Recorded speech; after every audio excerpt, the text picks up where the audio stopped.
Hi friends, ఈరోజు వార్తల్లో నిలిచిన ఇంటర్నేషనల్, నేషనల్, స్టేట్ సంబంధించిన కరెంట్ అఫైర్స్, అలాగే క్రీడా సంబంధిత అంశాలు మొదలైనవి చూసుకుందాము. దీంట్లో రాష్ట్రానికి సంబంధించిన మొదటి అంశం, నేటి నుంచి గ్రామ సభల్లో దరఖాస్తులు స్వీకరణ అంటూ ముఖ్యమంత్రి అర్హులైన అభ్యర్థులందరికీ లబ్ధిదారులకు న్యాయం చేస్తామంటూ ఒక ప్రకటన తెలియజేశారు. నిస్సహాయులకు చేయూత అందించడమే తమ ప్రభుత్వం లక్ష్యం అంటూ అభయహస్తం పేరిట లోగోను, దరఖాస్తును ఆవిష్కరించారు తెలంగాణ రాష్ట్ర ముఖ్యమంత్రి సీఎం రేవంత్ రెడ్డి.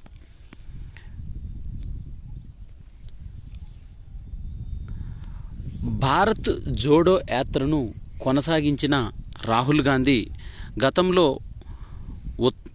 ఉత్తర భారతదేశం నుంచి దక్షిణ భారతదేశం వైపుగా మొత్తం పాదయాత్ర కొనసాగించాడు. తర్వాత నెక్స్ట్ తూర్పు నుంచి పడమర వైపుకు తన పాదయాత్రను జనవరి 14 నుంచి మణిపూర్ రాజధాని ఇంపాల్లో నుంచి కాంగ్రెస్ అధ్యక్షుడు మల్లికార్జున ఖర్గే జెండా ఊపి ఈ భారత్ జోడో యాత్ర రెండో విడతను ప్రారంభించాలని చూస్తున్నారు. ఈ సందర్భంగా హర్యానాలోని జజ్జర్ జిల్లా చౌరా గ్రామంలో రెజ్లర్ బజరంగ్ పునియాతో సరదాగా కుస్తీ సాధన చేస్తున్న రాహుల్ గాంధీ జనవరి 14 నుంచి మణిపూర్ రాజధాని ఇంపాల్లో ప్రారంభించనున్న రాహుల్ గాంధీ భారత్ జోడో యాత్ర ఈసారి భారత్ న్యాయ్ యాత్ర అనే పేరుతో ఈ రెండో విడత తూర్పు నుంచి పడమర వైపుకు దాదాపుగా 14 రాష్ట్రాల్లో 85 జిల్లాల మీదుగా 6,200 కిలోమీటర్లు ప్రయాణించనున్నారు. దీనిలో కొంత బస్సుల్లో కాలినడకన కొనసాగనున్న యాత్ర మార్చి 20న ముంబైలో ఈ భారత్ న్యాయ్ యాత్ర ముగించనుంది.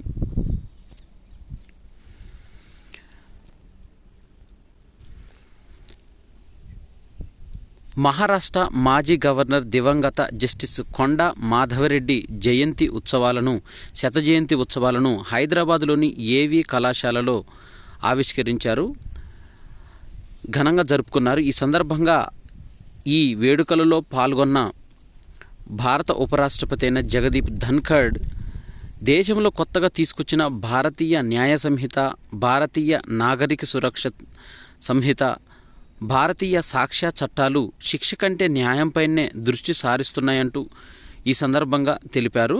2047 సంవత్సరము భారతదేశానికి స్వాతంత్రం వచ్చి 100 ఏళ్లు పూర్తవుతున్న సందర్భంగా జస్టిస్ కొండా మాధవరెడ్డి ప్రతిపాదించిన అంశాలను గుర్తు చేసుకోవాలని, సమ్మిళిత సమాజాన్ని సాధించటమే తమ లక్ష్యంగా ఆయన కృషి చేశారంటూ ఈ సందర్భంగా తెలిపారు. వ్యాక్సిన్ సూపర్ పవర్గా భారత్ ఆవిష్కరిస్తుందంటూ ఐసీఎంఆర్ మాజీ director general doctor Balram Bhargava తెలిపారు. ఐఐసిటి ఆడిటోరియంలో డాక్టర్ మనోహర్ విఎన్ శిరోడ్కర్ 11వ స్మారక ప్రసంగంలో భారత్ కోవిడ్ టీకా అనే అంశంపైన ప్రసంగించారు. స్వాతంత్రం వచ్చిన కొత్తలో 1947లో కెనడా నుంచి పెన్సిలిన్ను దిగుమతి చేసుకున్న దశ నుంచి 2021లో అదే కెనడాకు భారత్ కోవాక్సిన్ టీకాలను ఎగుమతి చేసే దశకు చేరుకోవడం భారత శాస్త్ర సాంకేతికత సాధించిన పురోగతి అంటూ ఆయన పేర్కొన్నారు. దీనిలో తీవ్రమైన ఇన్ఫెక్షన్ బారిన పడకుండా టీకా అనేది ప్రతి ఒక్కరిని కాపాడుతుందంటూ తెలిపారు.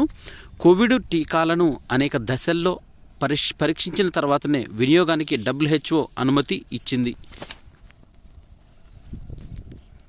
ఆర్టిఫిషియల్ ఇంటెలిజెన్స్తో వైద్యంలో విప్లవాత్మకమైన మార్పులు తీసుకొస్తుందని తెలంగాణ రాష్ట్ర ఐటీ పరిశ్రమల శాఖ మంత్రి శ్రీ డి శ్రీధర్ బాబు అన్నారు.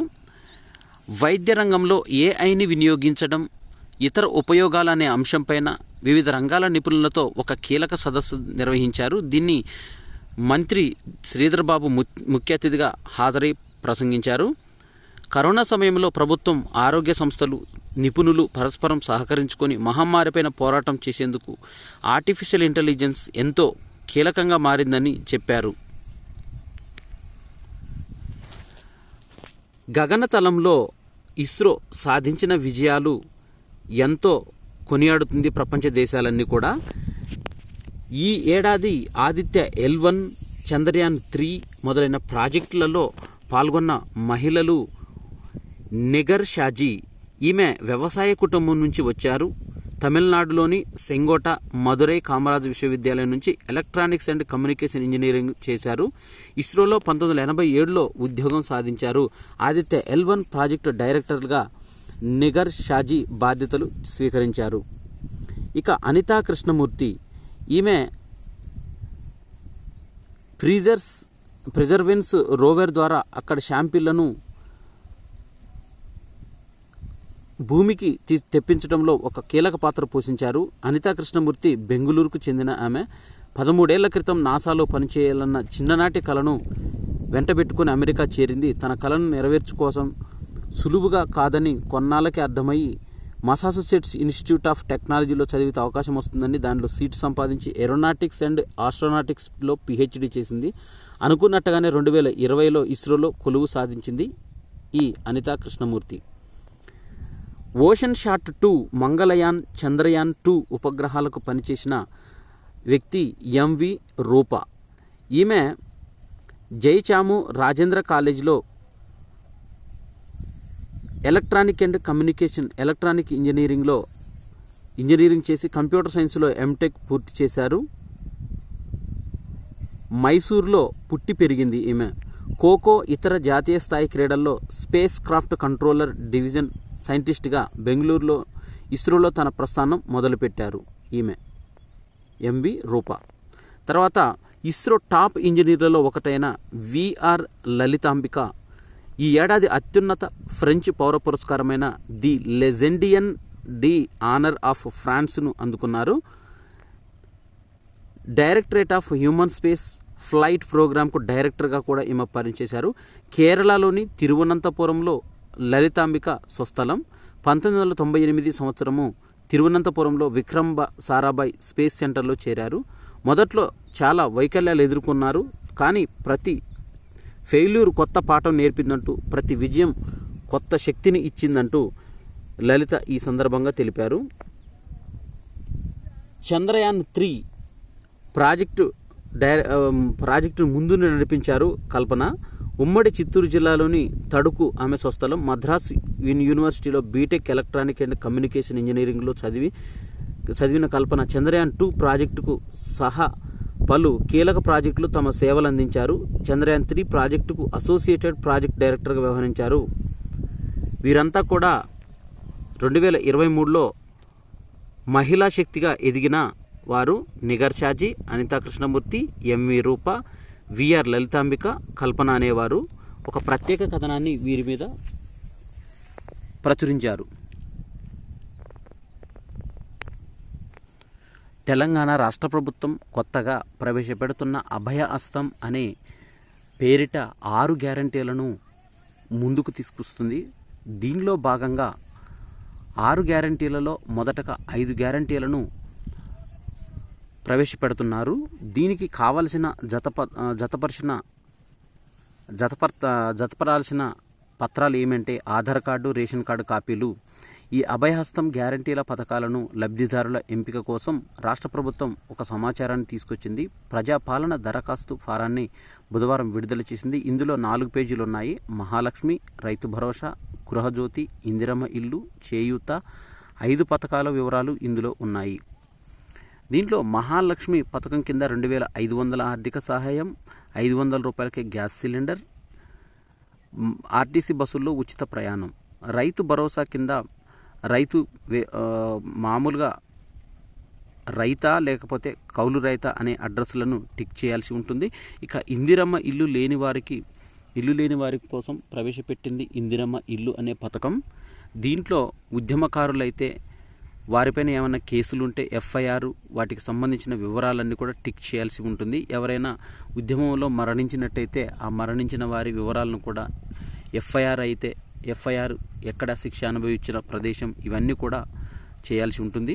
గృహజ్యోతి పథకం కింద ప్రతి నెల 200 యూనిట్లకు ఉచిత విద్యుత్ పథకం అనేది దీంట్లో చూపిస్తున్నారు. 0 నుంచి 100 యూనిట్లు, 100 నుంచి 200 యూనిట్లు, 200 యూనిట్లు పైబడిన ఈ మూడింటిలో ఏది ఎదురుగా ఉంటే దాని ఎదురుగా టిక్ చేయాల్సి ఉంటుంది. ఇక చేయూత పథకం కింద ఇప్పటికే పింఛన్ అందుకుంటున్న వారు చేయూత పథకానికి దరఖాస్తు చేయాల్సిన అవసరం లేదంటూ కొత్తగా పింఛన్ కోరుతున్న వారు మాత్రమే ఈ దరఖాస్తులు చేయాల్సి ఉందని తెలిపారు. దీంట్లో వృద్ధాప్య, వితంతు, గీత కార్మికులు, చేనేత కార్మికులు, డయాలసిస్ బాధితులు, ఎయిడ్స్ వ్యాధిగ్రస్తులు, బీడీ కార్మికులు, ఒంటరి మహిళ, ఫైలేరియా బాధితులు, బీడీ టీకాదారులు ఎవరైతే వారికి సంబంధించిన బాక్సులో టిక్ చేయాల్సి ఉంటుంది. ఇక చివరి పేజీలో దరఖాస్తు సంతకం లేదా వేలిముద్రతో పాటు పేరు, తేదీ రాయాల్సి ఉంటుంది. నింపిన దరఖాస్తు ఫారాన్ని గ్రామ సభ, వార్డు సభల్లో సమర్పించాలంటూ దరఖాస్తు ఆఖరి పేజీలో కింది భాగంలో ప్రజాపాలన దరఖాస్తు రసీదు ఉంటుంది. దరఖాస్తుదారు పేరు, సంఖ్యతో పాటు దరఖాస్తు చేసిన పథకాలను బాక్సుల్లో టిక్ చేసి సంబంధిత అధికారి సంతకం చేసి రసీదు ఇస్తారు. ఇది ప్రభుత్వం అఫీషియల్గా జారీ చేసిన సమాచారం.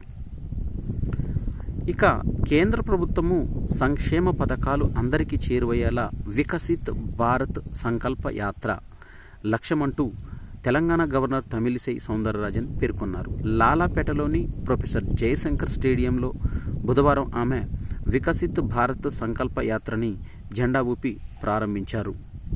2025లోగా టీబీ ముక్త్ భారత్ కోసం మోదీ సంకల్పించారంటూ ఈ సందర్భంగా తెలిపారు. ఎన్ఆర్ఈజీఏ, వడ్డీ లేని రుణాలు, వ్యవసాయ సంబంధిత పథకాలపైన ఆడియో విజువల్ వ్యాన్లతో అవగాహన కల్పిస్తారని తెలిపారు. ఇక పథకాలను ప్రజలకు చేరవేసేందుకు ప్రజల చైతన్యాన్ని తీసుకురావడానికి ఈ సమాజంలోని చిట్ట చివరి వ్యక్తి వరకు వెళ్తుందంటూ ముఖ్యంగా పీఎం ఆవాస్ యోజన, అటల్ పెన్షన్ యోజన ఇవనేవి మొత్తము ప్రజలకు చేరువ చేయాలంటూ 2024 జనవరి 25 వరకు ఇవి కొనసాగుతాయంటూ తెలంగాణ గవర్నర్ ఈ సందర్భంగా తెలిపారు.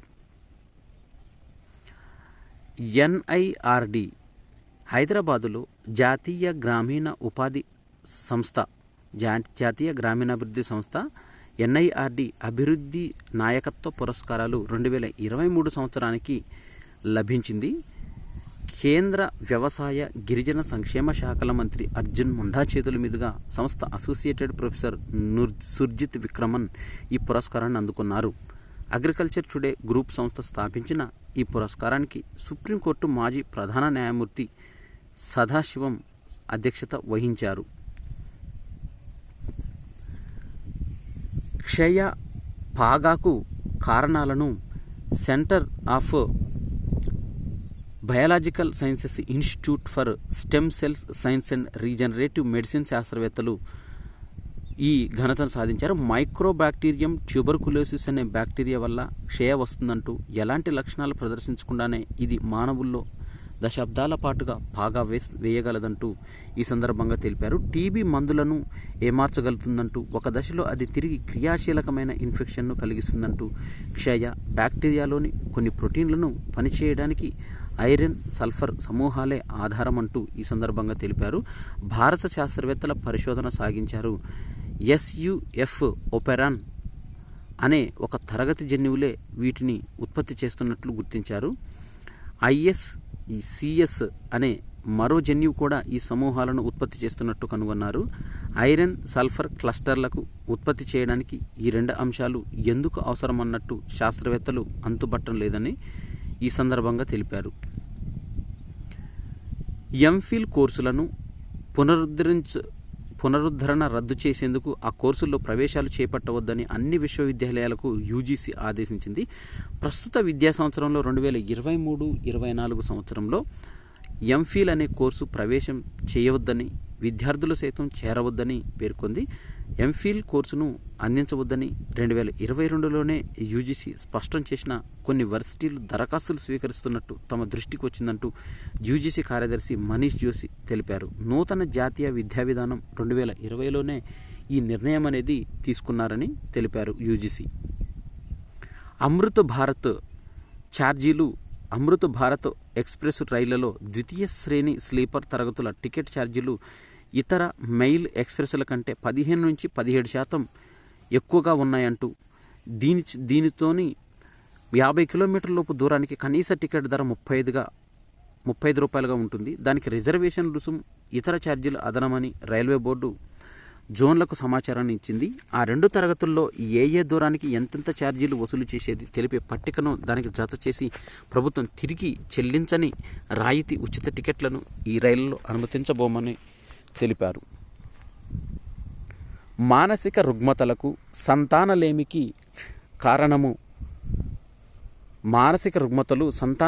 కారణమంటూ తాజాగా ఒక అధ్యయనంలో యూనివర్సిటీ ఆఫ్ ఆక్స్ఫర్డ్ శాస్త్రవేత్తలు వెల్లడించారు. మొత్తం 414 జీవిత ప్రారంభ దశ వ్యాధులను పరిశీలించారు. ఇందులో 74 వ్యాధులకు జీవితాంతం పిల్లలు లేకుండా ఉండడానికి మధ్య సంబంధం ఉందంటూ తెలిపారు. 74లో సగం వ్యాధులు మానసిక ప్రవర్తనకు సంబంధించినవి కావడం గమనార్హమంటూ తెలిపారు ఆక్స్ఫర్డ్ శాస్త్రవేత్తలు. ఆర్టిఫిషియల్ ఇంటెలిజెన్స్ దానికి సంబంధించిన ప్రమాదాలు ఉన్నాయంటూ నివారించడానికి తగిన జాగ్రత్తలు తీసుకోవాలంటూ బ్రిటన్లోని లాంకాస్టర్ విశ్వవిద్యాలయ ఆచార్యుడు జో బర్డన్ సూచించారు. రాజకీయ హింసను రెచ్చగొట్టడానికి, తీవ్రవాద వ్యాప్తికి, ప్రజల్ని విభిన్న వర్గాలు చీల్చడానికి కూడా ఏఐని ఉపయోగించవచ్చంటూ బర్టన్ తన అధ్యయన పత్రంలో వెల్లడించారు. పాకిస్తాన్ స్వదేశీ క్షిపణి వ్యవస్థను పరీక్షించింది. ఈ బహుళ ప్రయోగ క్షిపణి రాకెట్ వ్యవస్థను ఫతా-2 పేరుతో బుధవారం పాకిస్తాన్ విజయవంతంగా ప్రదర్శించింది. ఇది 400 కిలోమీటర్ల పరిధిలోని లక్ష్యాలను ఛేదించగలదంటూ దీనిలో ఈ క్షిపణి వ్యవస్థను విడుదల చేసిన సందర్భంలో తెలిపారు. కాంగోలో భారీ వర్షాలు, వరదలు బీభత్సం సృష్టిస్తున్నాయి. సెంట్రల్ కాంగోలో వరదల దాటికి 22 మంది మృతి చెందినట్లు, మృతుల్లో 10 మంది ఒకే కుటుంబానికి చెందిన వారు ఉన్నట్లు తెలిపారు. ఈ భారీ వర్షాల కారణంగా వరదలు వస్తుండటంతో మే నెలలో వరదల్లో దాదాపు 400 మందికి పైగా మృతి చెందారు. పట్టణాలు, నగరాల్లో బాలలు ఎదిగేటప్పుడు వాయు ధ్వని కాలుష్యాలకు గురవుతుంటారు. జన సమర్థ ప్రాంతాల్లో వాహనాల రద్దీలో పెరుగుతూ ఉద్యానవనాలు, అడవులు, జలాశయాల వంటి హరిత ప్రదేశాలకు దూరమవుతున్నారంటూ, ఇదంతా పట్టణ పిల్లల ఆరోగ్యంపైన ప్రతికూల ప్రభావం చూపుతుందంటూ 41 దేశాల్లో ప్రచురితమైన 235 వ్యాసాలను పరిశీలించిన ఆస్ట్రేలియా శాస్త్రజ్ఞులు నిర్ధారించారు. బిడ్డ పుట్టిన తర్వాత మొదటి 2000 రోజుల్లో 0 నుంచి 5 సంవత్సరాల వయసులో పడే ప్రభావాలే పెరిగి పెద్దయ్యాక మానసిక, శారీరక ఆరోగ్యాన్ని, భావోద్వేగాన్ని, సామాజిక బంధాలు తీర్చిదిద్దుతాయంటూ ఈ సందర్భంగా తెలిపారు. హిందువులు పవిత్ర గ్రంథమైన శ్రీమద్ భగవద్గీత పైన సర్టిఫికేట్ కమ్ రిఫ్రెషర్ కోర్సుకు తమ ఉపాధ్యాయులు, సలహా సిబ్బంది అంతా తప్పనిసరిగా హాజరు కావాలన్న నిబంధనను ఉపసంహరించుకుంటున్నట్లు ఢిల్లీ యూనివర్సిటీ చెందిన రామానుజన్ కళాశాల ప్రకటించింది. ఈ మేరకు కళాశాల చైర్మన్ జిగార్ ఇంధనార్ బుధవారం వెల్లడించారు.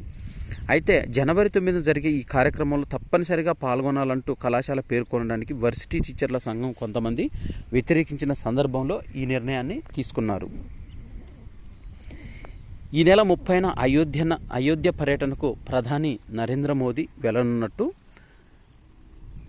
ప్రధాని నరేంద్ర మోదీ పర్యటనలో నేపథ్యంలో భారత్, నేపాల్ సరిహద్దుల్లో నిఘాను పటిష్టం చేసినట్లు అధికారులు బుధవారం వెల్లడించారు.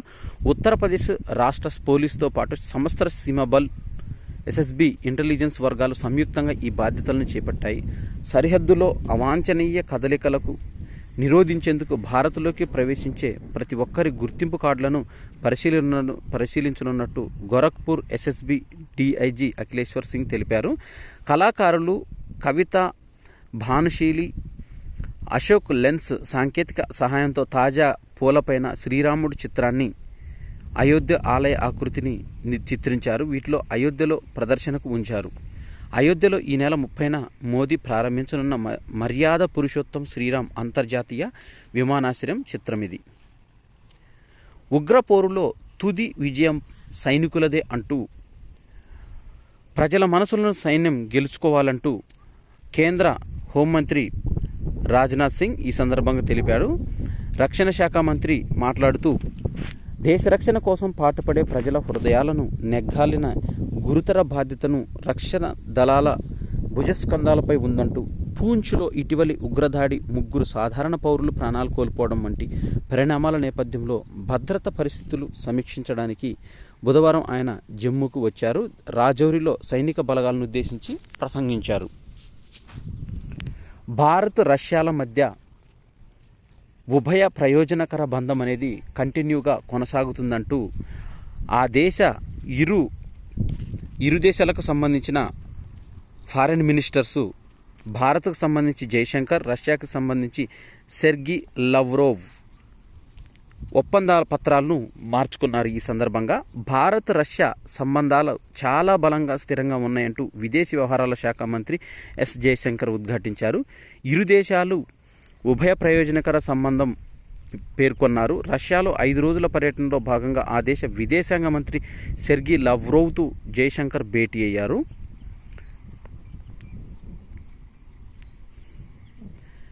పారాసైట్ చిత్రంతో ప్రపంచవ్యాప్తంగా పేరు తెచ్చుకున్న దక్షిణ కొరియా నటుడు ఆస్కార్ విజేత లీ సన్ క్యూన్ అనుమానాస్పద స్థితిలో మరణించారు.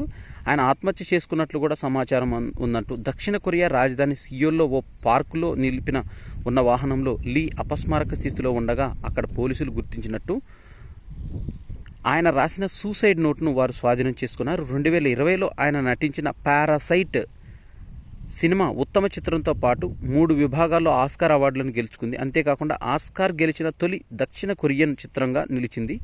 ఆ సినిమాలో తాను చేసిన పాత్రకు లీ స్క్రీన్ యాక్టింగ్ గిల్డ్ అవార్డును గెలుచుకున్నారు. లీ చివరిగా స్లీప్ చిత్రంలో మెరిశాడు.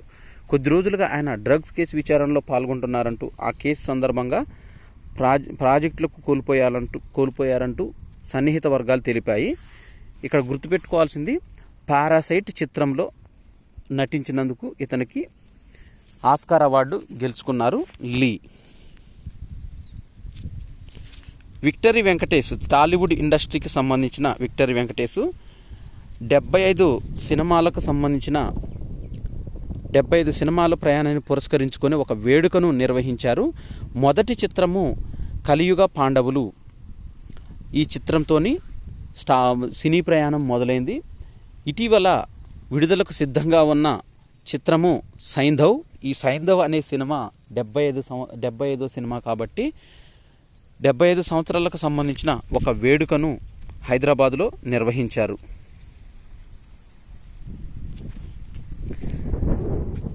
సెన్సెక్స్ అనేది ఈ 72,000 పాయింట్స్ ఎగబాకి జీవితకాలం గరిష్టానికి నిఫ్టీ ఈ రోజుల్లో 11.11 లక్షల కోట్ల పెరిగిన మదుపర్ల సంపద.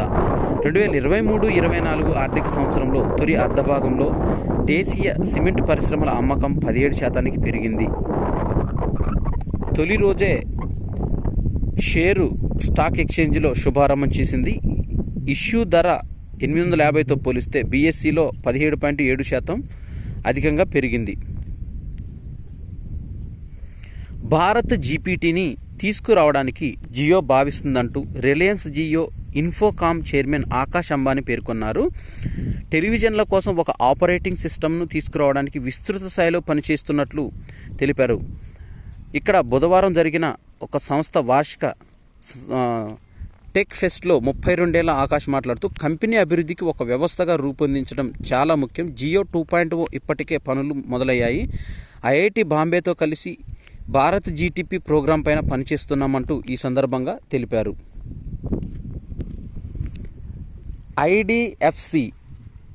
ఐడిఎఫ్సి ఫస్ట్ బ్యాంక్ విలీనానికి ఆర్బీఐ ఆమోదం తెలిపింది. ఐడిఎఫ్సి ఫస్ట్ బ్యాంక్ ఐడిఎఫ్సి బోర్డులో జూలైలో అంగీకరించాయి. IDFC limited financial holding company RBI నుంచి ఈ విలీనానికి నిరభ్యంతర పత్రము లభించింది. ఎక్స్చేంజీలకు ఐడిఎఫ్సి సమాచారం ఇచ్చింది. ఈ విలీనం కింద తొలుత ఐడిఎఫ్సి ఎఫ్హెచ్సిఎల్ విలీనం అవుతాయంటూ ఆర్బీఐ తెలిపింది.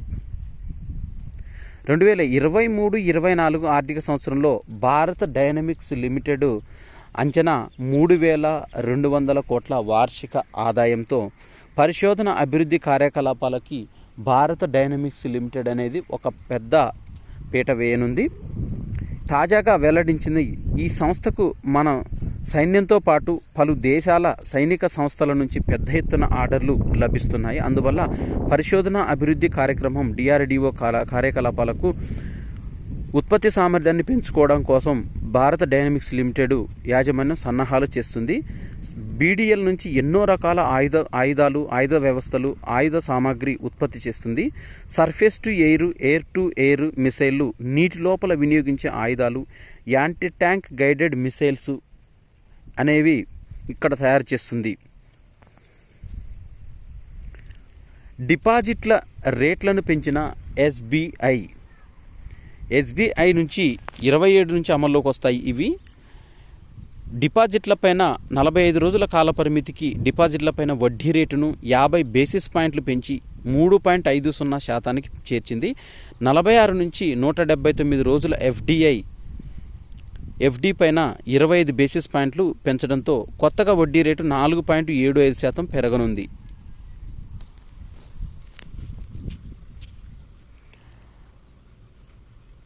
దక్షిణాఫ్రికా వర్సెస్ ఇండియా మ్యాచ్లో 11 పరుగుల ఆధిక్యంలో దక్షిణాఫ్రికా నిలిచింది. ప్రస్తుతం 256.5 వికెట్లు.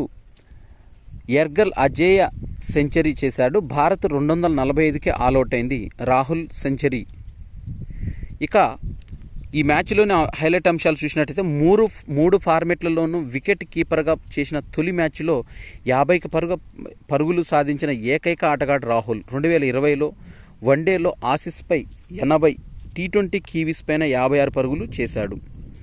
ఇక సెకండ్, సెంచరీయన్లో రాహుల్ శతకాలు 2. ఈ మైదానంలో 1 కంటే ఎక్కువ టెస్టులు సెంచరీ చేసిన తొలి విదేశీ ఆటగాడుగా ఇతను నిలిచాడు. విజయ్ ముంజ్రేకర్ 1953లో వెస్టిండీస్ పైన 118 తర్వాత వికెట్ కీపర్గా తొలి టెస్టు శతకం చేసిన రెండో భారత ఆటగాడుగా రాహుల్.